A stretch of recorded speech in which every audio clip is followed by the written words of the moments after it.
Hi, friends. How you doing?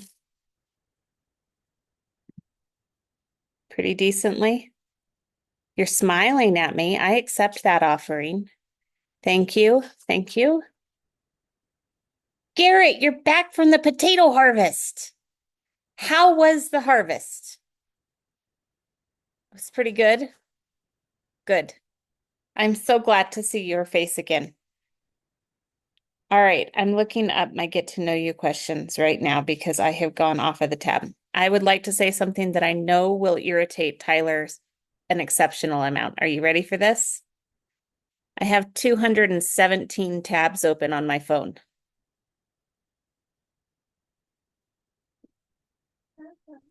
Okay, my question is why? I guarantee you don't know any more than 10 of them. Oh no, I keep track of things.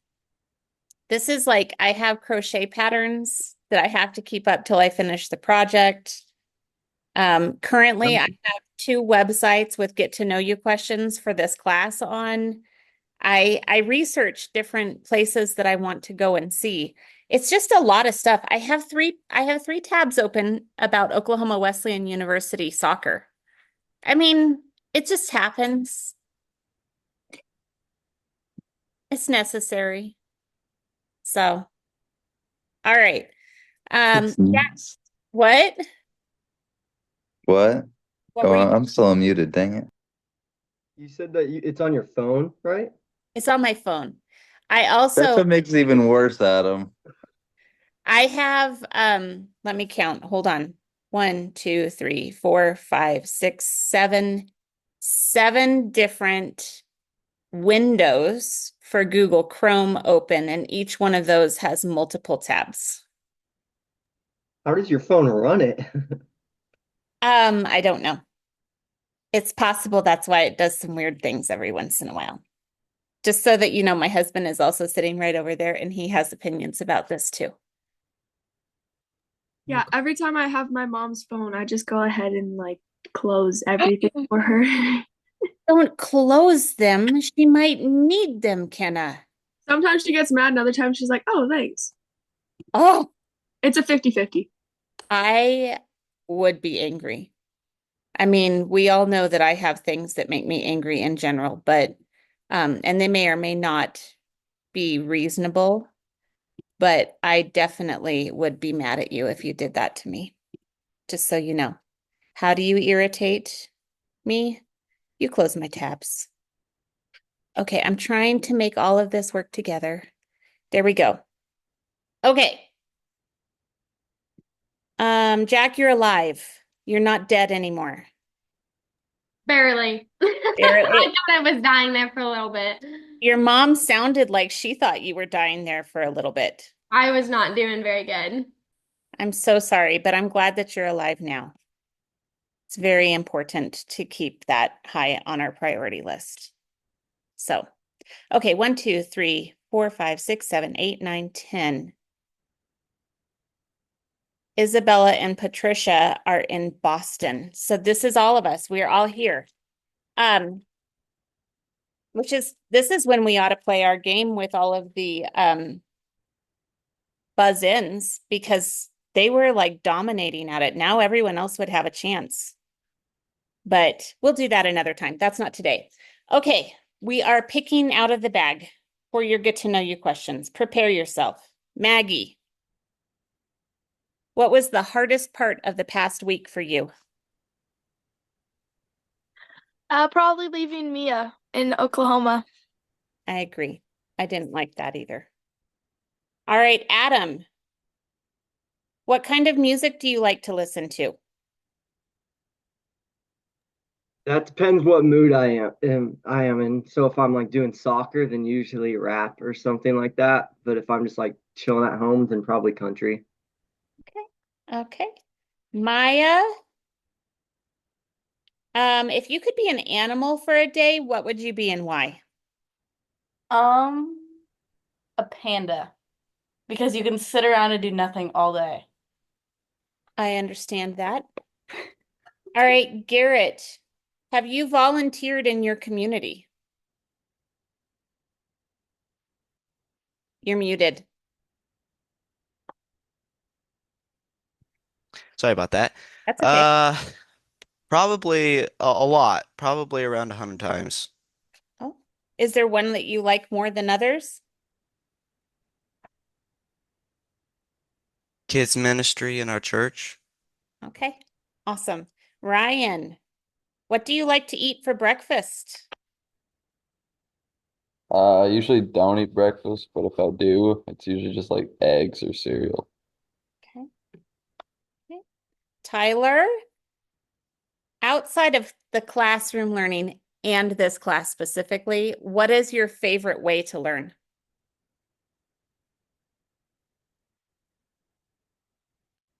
Back at you. My favorite way is probably reading. Second would be hands-on doing. Since you back at me, what is your most frequently used or favorite emoji? The crying on the rolling. I don't even know what it's called. Here, I'll just send it in the chat. Let's see what the chat's. I don't have the chat ability. That one. Guys, I can't see it. Which one is it? It's like the laughing one, but with like the tears, but it's not Laughing like the in rolling tears? one. Yeah, that one. Gotcha. Gotcha. All right. Michaela, if you could travel anywhere in the world, where would it be? Probably somewhere with really pretty mountains I and approve. like waterfalls. I approve of that choice. All right, Jack. What's your favorite flavor of ice cream? Chocolate. That's easy. It is well received around the world. All right. Kenna, what is a unique talent that you have? Oh. Um,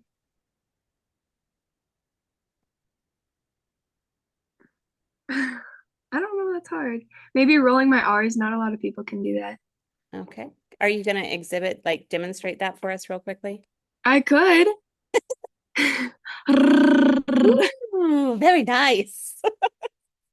All right, Lydia, you are the last one of this week. And your question is, that's a really big, this is a hard one. What is a big world problem that you would like to change? Um, oh man. I know that was like on a whole different level. I don't know, probably like something like getting rid of sin, Uh, something like that. that is a big world problem. All right. Good response for a hard one that just kind of came out. What's your favorite ice cream? Chocolate. What would you like to solve for the world? World peace. So, all right. Well, thank you for that. Let's go towards our big thoughts of this week. What are checks and balances in this form for government?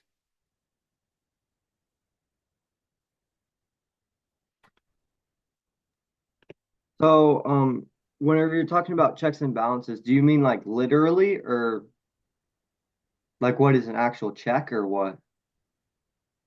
When we're talking about our US government, one of the phrases that defines it is that we have checks and balances. So I'm asking about what that concept is, but I do think it's important to talk about what a check and what a balance is literally. So if you have that, we can go with that.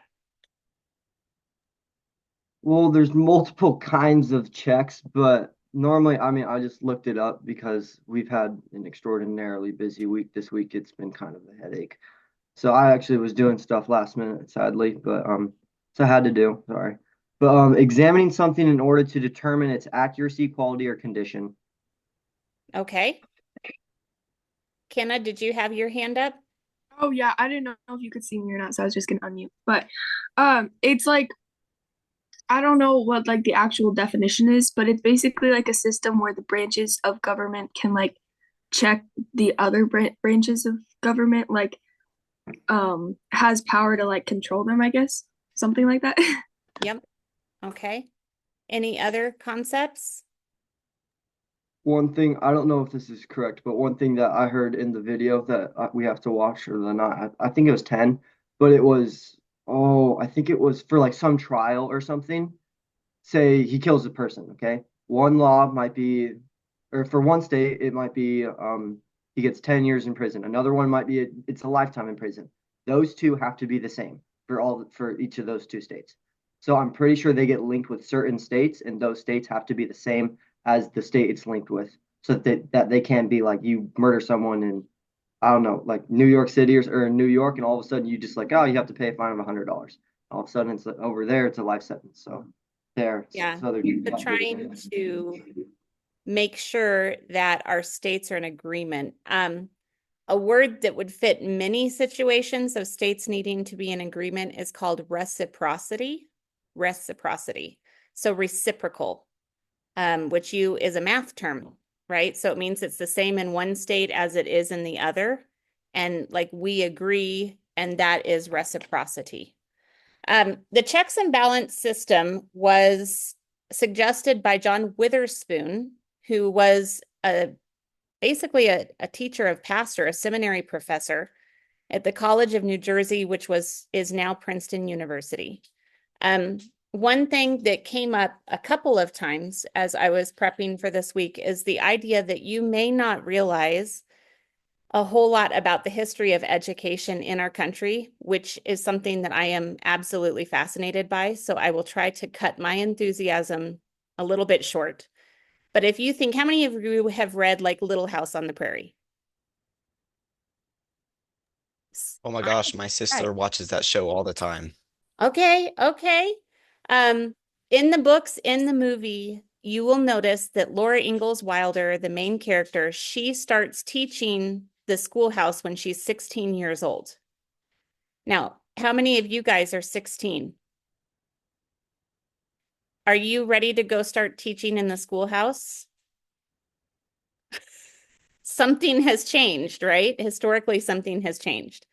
How many of you have heard that it used to be considered that if you graduated through the 8th grade of school, you were prepared to go on and you were done with schooling? A couple of you have. Okay, so in the United States, you need to understand a little bit about the education system. First of all, everyone was homeschooled. It started out, everyone was homeschooled. You learned your letters from your family. And then the idea that you needed to be educated came from the Puritans and this idea of the priesthood of believers. You have to understand how to read and write and understand the Bible in order to be a fully functional human, because we are all priests of the gospel. You've heard this before. We've talked about it. When our public school system actually started, it was a response to the Industrial Revolution. And it really came first out of the Northeast where we had factories. And at that point, it was a lot also about the immigrants in the Northeast that were working in the factory were largely Irish. The Irish were largely Catholic. They largely had very big families. And when mom and dad went to work in the factories, what happened with the children? They were running amok in the streets. And because this immigrant group was predominantly Catholic, the Catholic Church stepped up and said, we will take the children and we will educate them and also keep them out of trouble while you're at work at the factory. And so this is why a lot of the public school movement came out of the Catholic Church in the United States. They also believed that you didn't have to spend all of your time, all of your childhood in school. So they would graduate you out at 8th grade. Now, I want you to be very clear. There are 8th grade graduation tests that we have from that period of time that most college graduates today could not pass. So they were expecting a much higher quality of education by the time you were 14 years old than you have now being expected out of someone who's 22. Compulsory education also happened at the same time that we were passing child labor laws. So they said, okay, you're 14, 15, you aren't allowed to go straight to work. And so all of these things are just interesting to know. Have any of you read Carry On, Mr. Bowditch? Okay. So the apprenticeship program was what he was talking about. And in that book, he was basically it was apprenticeship, but he was also an indentured servant. And so he literally was sold by his family to work for another group or another business for 7 years, I think. And he wasn't able to continue his school because of that situation. And this was in Salem, Massachusetts in the 1700s. It's a really, really good book. I'd recommend it to all of you if you want to know how someone can kind of achieve against all odds and just love learning. It's a really, really good book. All of school ended at about 8th grade. And then if you were particularly gifted or if you wanted to become a pastor, then you would go on and you would go to seminary or to high school or to college. And those original seminaries were Harvard and Yale and Princeton. So if you have heard of those names right now, they all founded to teach the Bible. They were founded by different church denominations to create their ministers.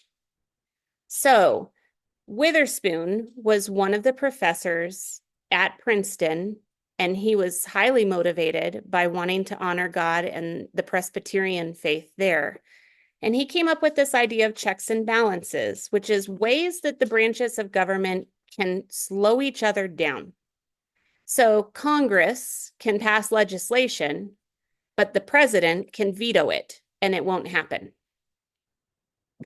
The president can declare an executive order that the Supreme Court can say is unconstitutional, and therefore it cannot be followed. So these three branches of government have to be connected to each other in order for anything to get done.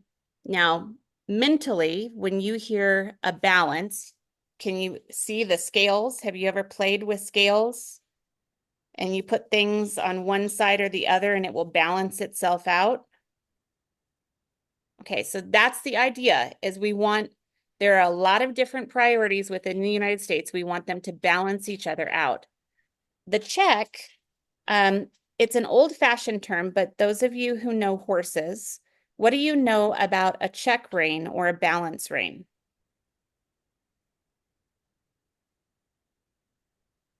I'm realizing that Isabella isn't here. Jack, is that something that you're familiar with your horsing? Not I really. think so, but I don't know. I think we might call it something different. So I don't know if it's the same thing and if it applies. Okay, I think it has gone through several different names. Originally, it is a rein that keeps it forces a horse to keep its head into a certain position. So the horse would not be able to run or to take off at a high speed with this rein there, and it would have to have a type of dignity as well. Now, those are not used anymore. Black Beauty kind of gave them a very bad rap. But this idea of a check, it's a stop. You can't do that. You can't do that. So the checks and balances system keeps us from moving quickly in any particular direction as a country. So here's the question for you. Why would we want a slow-moving government? Why do we want a check and balance system?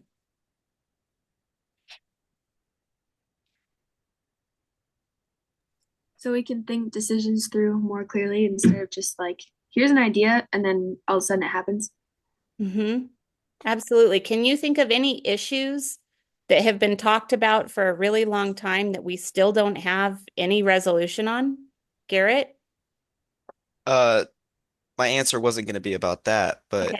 it's also for if we have somebody in the government that is corrupt it's a way to expose if they try to slip something under it's a way to expose them and so they don't get their like bad policies through.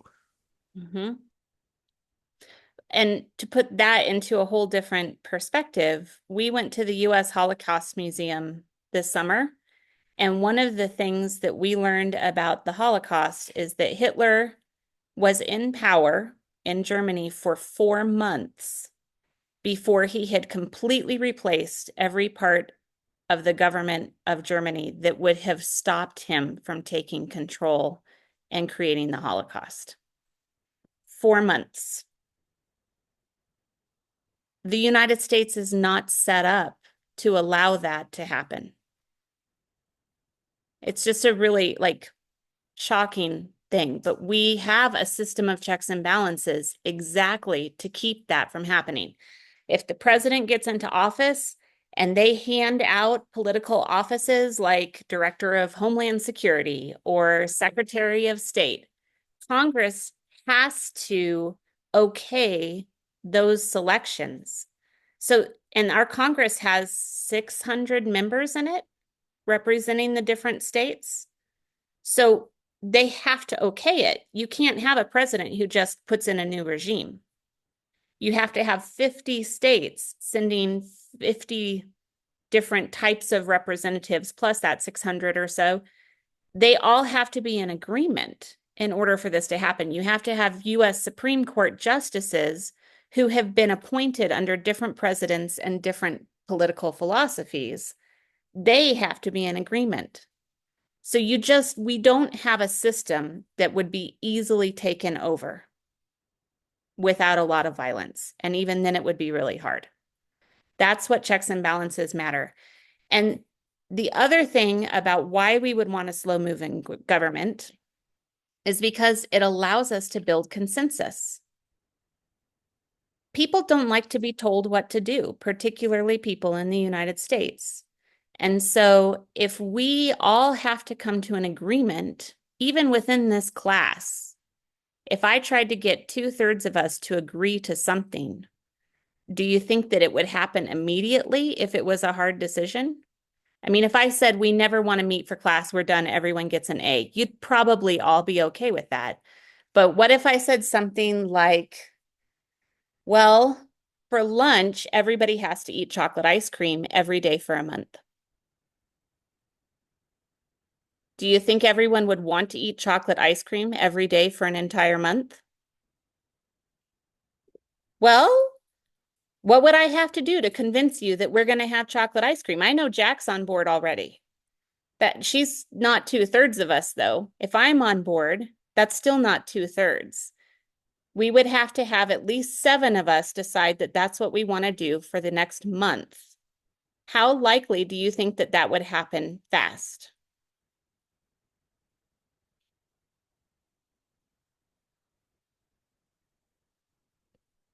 I can see like Maggie and Michaela are talking. I just don't, it's not coming out. She was just like, "You're not getting my vote, never," and then went, "Ha." Well, and the reality is sometimes we say no just because we want to be ornery and for no other reason. Yes, Kenna's raising her hand. Like, this is what happens when you have a free people who are used to having free will. Sometimes we just want to be ornery. Sometimes we prefer strawberry ice cream to chocolate ice cream. And so you better figure out why chocolate is better than strawberry and convince me. And all of that is really, really important when we talk about our government and how we work as people. Because if you don't have a good argument, your job is not to shut me up and to force me to agree. Your job is to convince me with logic, with facts, with emotion, that your way is the better way. We have to choose to be winsome to get anything done. Does that make sense? Nope. Brian's like, I'm done with this. I don't want to talk about winsomeness anymore. Okay. So that was the checks and balance thing. Let's move on. Are there any interesting ideas that came out of our homework from chapters 9 and 10 this week?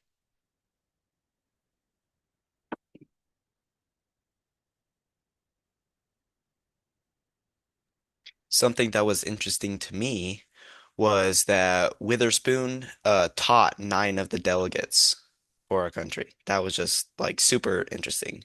Yeah. What does that tell you about what kind of education those delegates received? It was more than likely a good one. And it was more than likely it observed God in some way. It was a biblical scholar study in some way or another.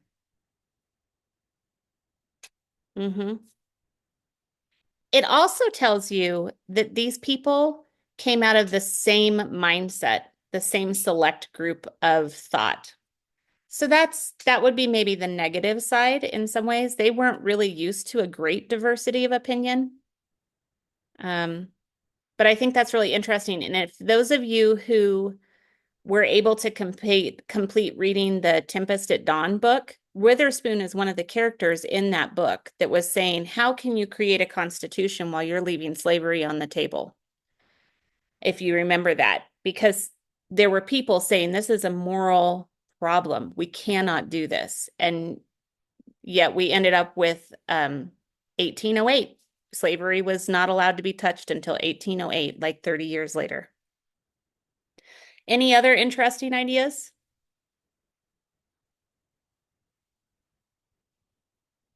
Okay. How about unfamiliar words? Well, I have something that was interesting.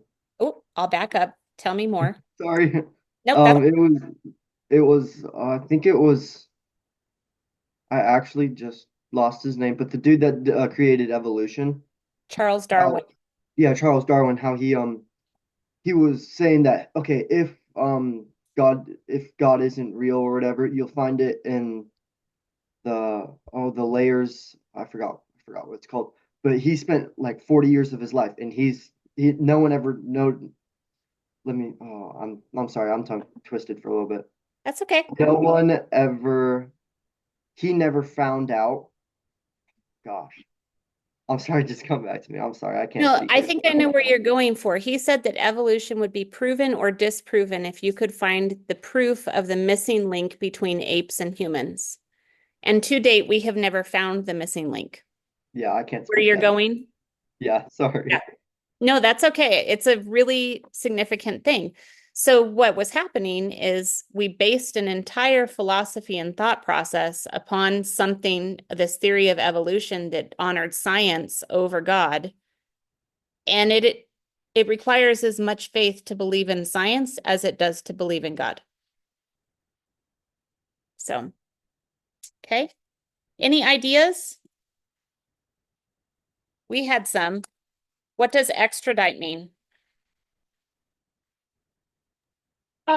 It basically was like if you commit a crime in a different state, you can be moved back to the state that you were from, right? Yep.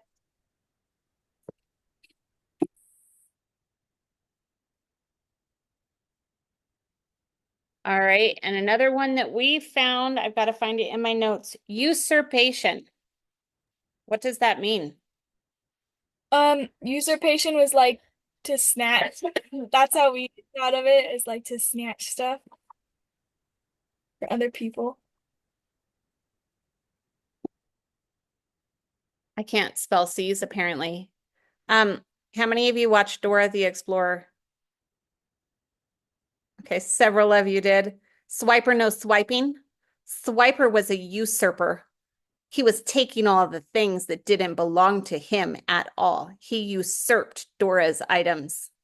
So usurpation is swiper no swiping. Were there any other words that you guys wanted to define?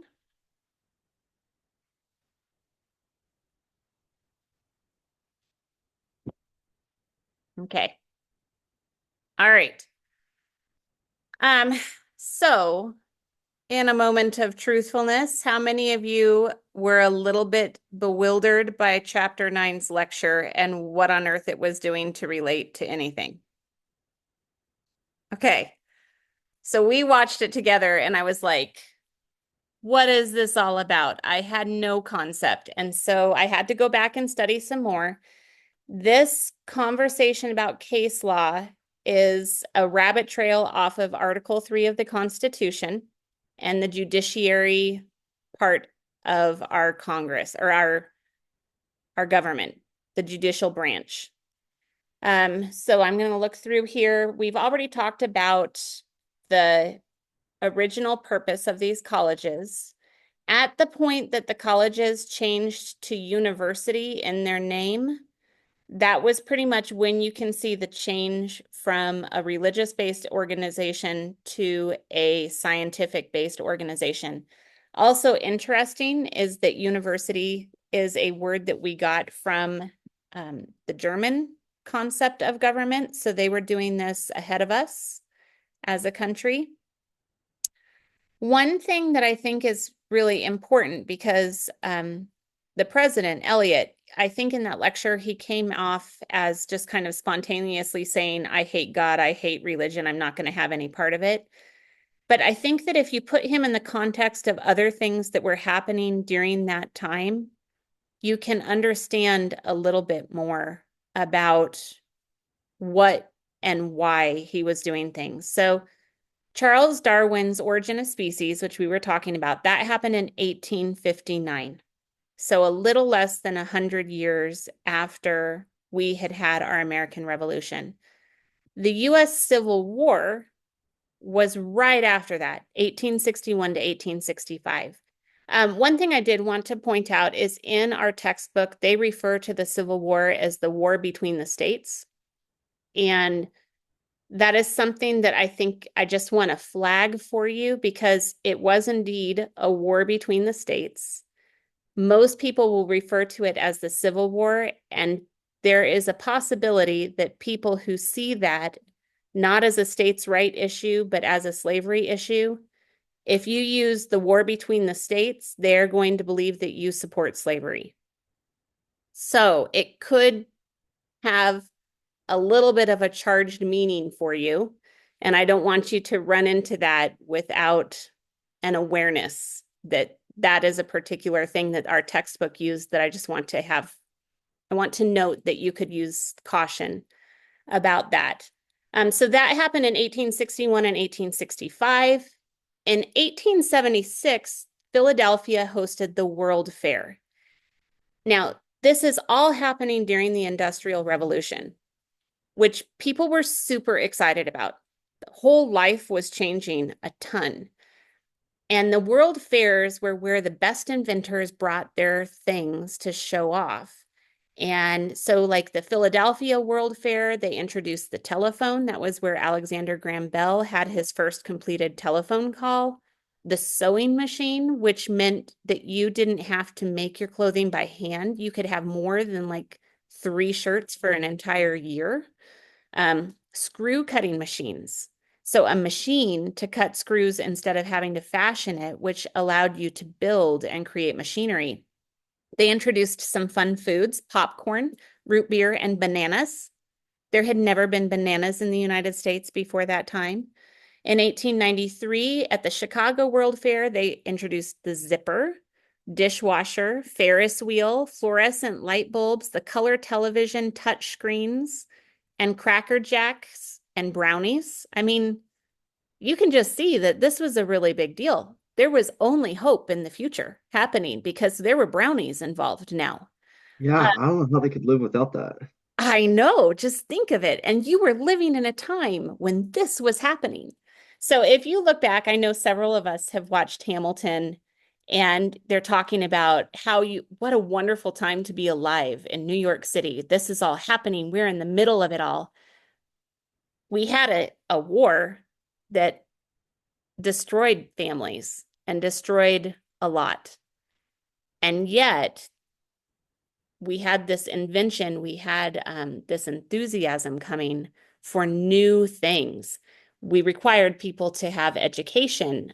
There was an amazing optimism for the future, and it was all based on what man had been able to create and invent. And it was really important for them to spin the enthusiasm and optimism for the future because they had just completed a civil war, which had destroyed half of the country. So they wanted to say, it's worth it. We're better together as a country. It was a propaganda piece.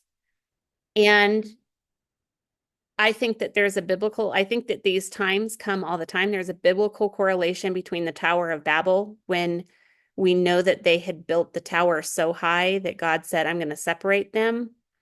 I believe that we're in the middle of a time like that right now with the internet and what you can discover technologically. The fact that we can have trains that go 300 miles an hour. We're in the middle of that right now. But we'll see that these times come and go. So if you put Eliot in that context of time, he was highly influenced by the idea that science could change everything. They had just recently started working with penicillin. And so if you got a cut that got infected, you were no longer in the midst of a life-threatening disease. So I just want to throw that out there. The biggest thing and the reason why he spent so much time in this lecture talking about the case law is because it changed the source of the law from Blackstone's concept that it was about the creator. And it moved that into what man could decide. And I would argue that we are still influenced by that self-reliance a lot right now. I would say that's probably the biggest sickness of our culture is that we believe that we are in charge and not God. And so we too should look at this and say, where am I finding the source of power? But this idea that the laws came from other people instead of from God is what has allowed us to get to a spot where we have laws in our country that are completely contrary to God's view of man. Does that make sense? Any thoughts? Does it make chapter 9 a little bit better? Because that was a little bit rough. Not gonna lie. Any other things? Okay, I'm moving on. I've talked a lot and you guys are just letting me. I think my mom's just happy that I'm not falling asleep because during the videos. She's like, "This is really, I'm proud of you because this is really dry topics and you're staying in it." I think that's fair. And I think in my experience, chapter 9 was the hardest one that I have watched so far. But that was because I didn't understand what it was about. And it was actually about Article 3 of the Constitution. Oh, you're laughing too? I watched the other two lessons like earlier in the week and then I missed class and I came back after like feeling like I was dying to this and I was like, I am so lost and do not know what is going on. I think I missed like 5 chapters. You're like, what is going on? I I think that you are not crazy. But after having really sat and tried to figure out, like I turned it off and I looked at Maggie and Michaela and I was like, how are we going to lead a class on this? What is this about even? What is he talking about? What is going on? And then I had to go back and really study it. And I realized that there was more to it, but it wasn't immediately accessible. Maggie? But I mean, there was Wizard of Oz at the end. I know. Guys, be like a dog. What was the point of the Wizard of Oz at the end? Tell me more. Apparently it's like Toto opened the curtain to show what was real instead of he just hiding away. I don't know. It was very confusing. Well, I think that you are right. Would anyone else like to talk about the Wizard of Oz? Well, Toto was exposing the wizard. And so I think that that was supposed to inspire us to keep searching to expose the false things, which actually it goes back to this idea where they said, you shall know the truth and the truth shall set you free. But the verse directly preceding that says, if you know God, you shall know the truth. So maybe Toto is the little curtain saying read the whole verse and not just take a little bit out of context. Within the Supreme Court, let's just go over this quickly. There are three elements of the U.S. legal system. One is the cops, two is the courts, and three is the corrections. So the Supreme Court, their job is to interpret the law, to decide if the laws are constitutional, to hear appeals, to resolve the disputes, to decide guilt or innocence, and to provide a peaceful resolution. The courts don't make the law, only Congress makes the law. And it's really significant that we have the Supreme Court as an availability. And I think that the biggest thing the Supreme Court does is it gives our people an opportunity to be heard so that we do have peaceful resolution. If the court says it, then we will nod our heads and we will obey. It's kind of like you want your parents involved in disputes with your siblings. Except I will say in my family, there have often been conversations of, if you want me to be involved, I'll get involved, but you need to think real clearly if you want me to be involved. Anyone else have that in their house? Yeah.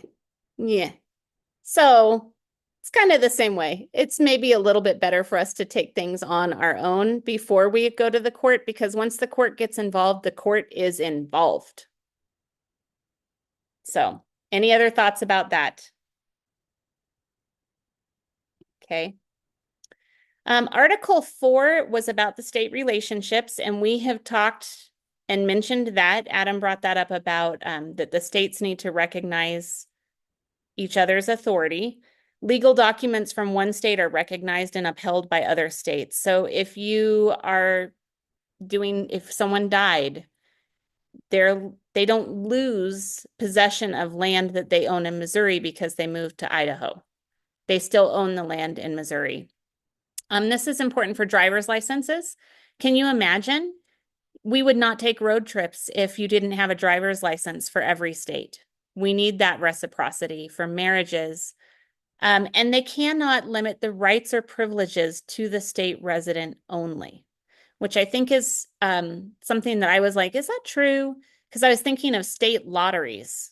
In Georgia, they have a state lottery system, and they will use that to fund scholarships, Hope scholarships, where Georgia residents can go to college for free because of their Hope scholarship.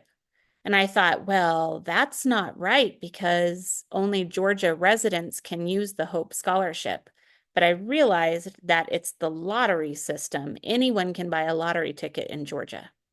It's just that not everybody would receive the benefit of the lottery ticket. Does that make sense? Oh, you guys look like you're super into this right now. Sorry, guys. Got to think about why this matters as you're going through. How does it make a difference? Article 4, significant agreement would be made to make an amendment. The Constitutional Convention might be faster, but it's not necessarily the right tool for consensus building. Do you guys want to talk about anything else that jumped out to you on Article 5?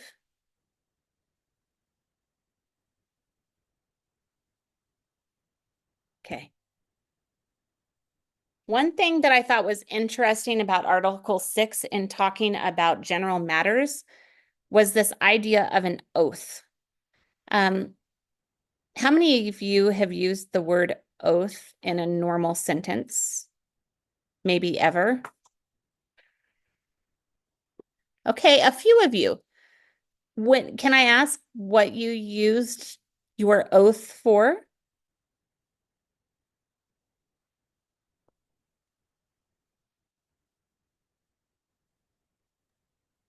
I think the only. Oh, sorry. Go ahead, Adam.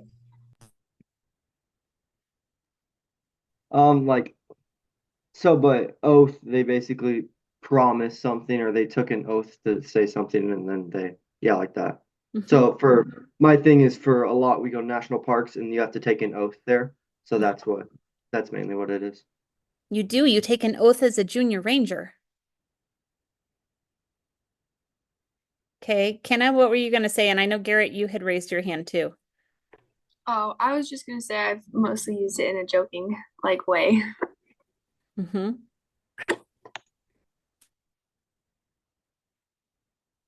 Do you have anything to Me add? too. You too? Okay. So what is an oath? An oath is a declaration. It's a promise, but it has something extra added to it. It means that you're appealing to a higher power. And I'm not using God specifically because other cultures use oaths regularly. Like the ancient Greeks would make an oath to Zeus. Um, and they're appealing to an higher power that if you don't keep this promise, God's going to get involved. You will be smitten, smited. Yes. Now, I need you to know that in our language, there are a lot of oaths that we say just because. OMG is an oath. We're appealing to a higher power when we say something like that.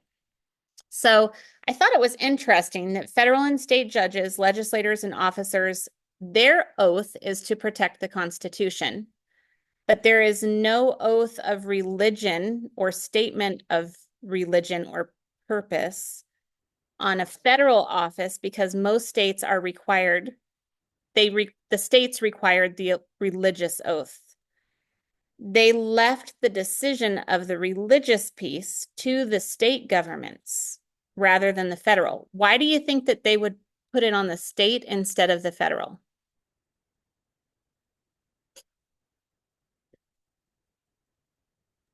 Because the power's in the people.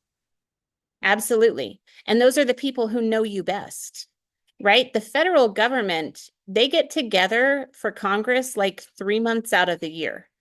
Do they know you better or do your neighbors know you better? Your neighbors are going to know you better. So that's what the oath is there. So let's do a little quiz. Let's say, is it an oath or a promise? Thumbs up if it's an oath, thumbs down if it's a promise. There's my thing. I solemnly swear to uphold the Constitution of the United States. Is it an oath that invokes a higher power or is it a promise? It's an oath. I will be home by dinner. Yep. Is God going to get involved? Probably not. That's a promise. I take you to be my lawfully wedded husband or wife, to have and to hold from this day forward, for better or for worse, rich or poorer, in sickness and in health, to love and to cherish until death do us part. Oath. I will never drive a Ford truck. That's just a promise. I do solemnly swear that the testimony I'm about to give will be the truth, the whole truth, and nothing but the truth, so help me God. That's an oath. I will choose hot dogs over hamburgers at the barbecue. That's just a promise. I'll meet you at the coffee shop at 9:30. Also just a promise. I will ensure that your food doesn't have contaminants in it. Ha! I tricked you. This is something that has a legal consequence, right? I can send you to jail if I poison, or I can get sent to jail if I poison enough people. That's actually got a legal consequence, so it's an oath. And then I thought it would just be fun to look at some of the oaths of office. The president does solemnly swear or affirm that they will execute the office of the President of the United States and to the best of their ability protect, preserve, and defend the Constitution.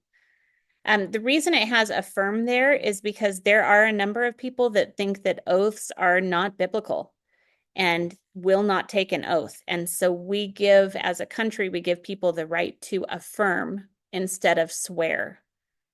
Army enlistment, they're defending the Constitution against enemies. They will obey the President of the United States and the officers appointed over them.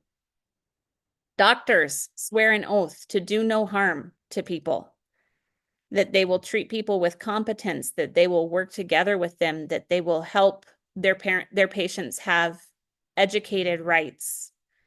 The 4-H pledge, that's an oath. That's kind of funny, right? You recite that. It's an oath that you're going to do something with a greater purpose.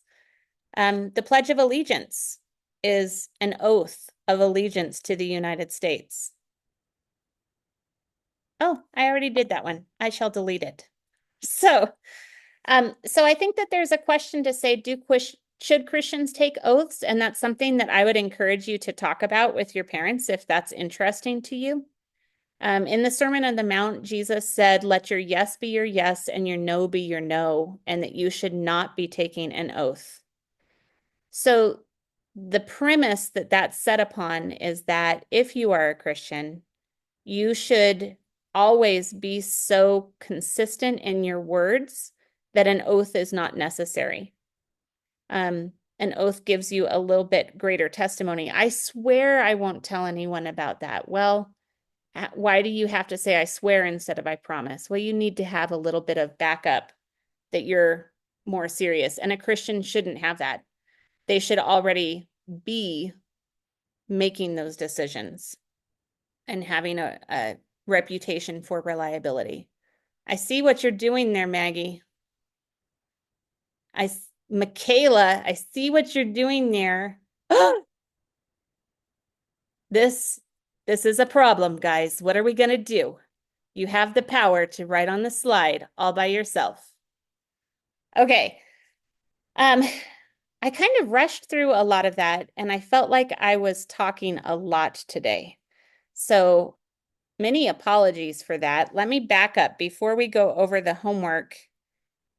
Are there any other ideas that I have said or that have triggered thoughts that you would like to talk about from this? I did have a real quick thing. What is the definition of solemnly? Like when someone says, I solemnly swear. Let's look it up. Because I have a big old dictionary right here. And it's my favorite thing to use it. S-O-L. Solemn means to be accustomed to use, to hold on to, or to continue. It says it's like an anniversary. So I'm going to constantly swear. That's an I didn't ever know that definition until right now. So it would be like a regular, repetitious commitment to. Religiously grave, marked with pomp and sanctity. Religiously serious, piously grave, devout.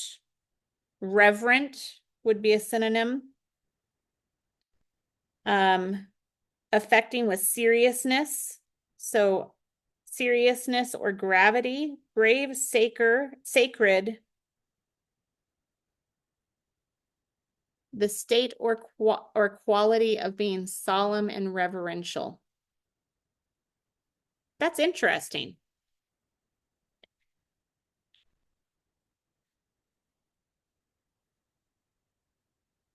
I think that the root word in Latin of psalmen is also connected to sleepy. I need to double check that. Who knows Latin? Anyone? None of you can check me on that? I will get back to you, but thank you, Kenna, for teaching me something that I'm now going to have to study. Everyone needs study. So if you solemnly swear you're piously, religiously, gravely, I mean it, pinky promisely, regularly swearing that you will do this. Doesn't Harry Potter say that too? If he's making mischief, I solemnly swear I'm up to no good. Isn't that one of the Harry Potter things? Okay. Well, there you go. Now we've learned something. What else?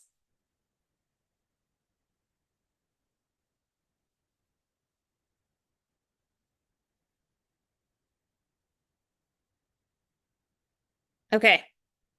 It's clear that we have hit our constitutional max for the day. I appreciate you guys. I will send out the email.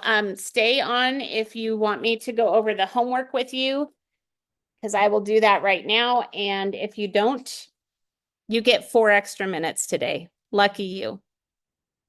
All right. For those of you who are going to do the workbook, let's see. Thank you. You're welcome. Thank you. You're welcome. You're welcome. Thank you. Awesome. Okay. Everyone just took off. Adam, I'm glad you're here. It's us. We are the solemn few who have workbook answers that need to be okayed. Chapter 9, number 1 is B, the case law method. 2D, all of the above. 3B, Christopher Langdell. 4D, all of the above. 5B, theory of evolution. 6D, all of the above. 7C, Blackstone's commentaries on the laws of England. 8A, the law of nature, the will of the maker. 9D, except as derived from that higher law. 10C, 1914. Chapter 10, number 1, valid enactments. 2, state residents. 3, extradite. 4, another state. 5, Congress. 6, Republican. 7, protect threats. 8, both houses, state legislatures, convention. 9, 3/4 states. 10, 27. 11, modification, amendment, usurpation, destroyed. 12, before Constitution, valid. 13, Constitution, federal laws, Constitution, treaties. 14, honor, adopted. 15, state laws, state. 16, 9. 17, New Hampshire, 1788. And 18, Jesus Christ, our Lord, his birth. All right. Are we good? All right. Thanks, friends. Thank you. Talk to you later.